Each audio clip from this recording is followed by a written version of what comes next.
সম্ভব হবে কোনোদিন। আগে ওকে বারবার দেখেছি লাল রঙের শাড়িতে, কাটিং ফুলের মতো রাঙা। আজ করেছে কালো রেশমের শাড়ি, আঁচল তুলেছে মাথায়, দোলন চাপার মতো চিকন গৌরী মুখখানি খেতে যেন কালো রঙের দূরত্ব ঘনিয়ে নিয়েছে নিজের চারিদিকে। যে দূরত্ব সর্ষে খেতে শেষ নাই শালবনের নীলাঞ্চলে। থমকে গেল আমার মনটা। চেনা লোককে দেখলেন অচেনার গাম্ভীর্যে। হঠাৎ খবরে কাগজ ফিরিয়ে আমাকে নমস্কার।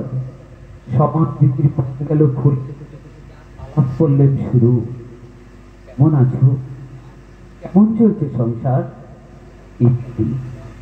সে ছিল জানালার বাহিরের দিকে চেয়ে অত্যন্ত কাছের দিনের ছোঁয়া পাতা চাহনিতে।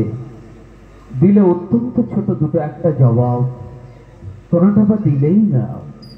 বুঝিয়ে দিলে হাতের অস্থিরতায় কেন সব কথা, এর চেয়ে অনেক ভালো চুপ করে থাকা।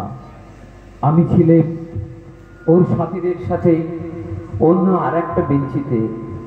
হঠাৎ খবরের কাগজ ফেলে দিয়ে আমাকে করলে নমস্কার।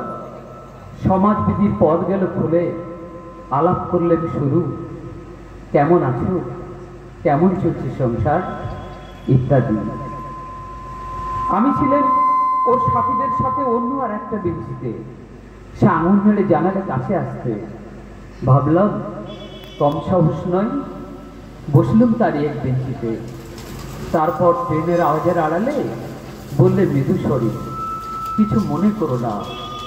সময় কোথায় সময় নষ্ট করার? আমাকে নামতে হবে পরের স্টেশনে। দূরে যাবে তুমি, দেখা হবে না আর কোনো দিনই। তাই যে প্রশ্নের উত্তরটি এতকাল থেমে আছে, শুনবো তোমার মুখ থেকে। সত্য করে বলবে তো? আমি বললে বলবো। সে আকাশের দিকে মুখ করে শুধালে, আমাদের গেছে যেদিন, সেদিন কি একেবারেই গেছে?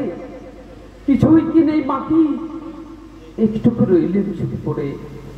তারপর বললেন, রাতের সব তারাই আছে দিনের আলোর গভীরে। খটকা লাগলো, কি জানি বানিয়ে বললেন নাকি। ও বললে, থাক এখন যাও ওদিকে। সবাই নেমে গেল পরের স্টেশনে। আমি চললেন একা। হঠাৎ নমস্কার।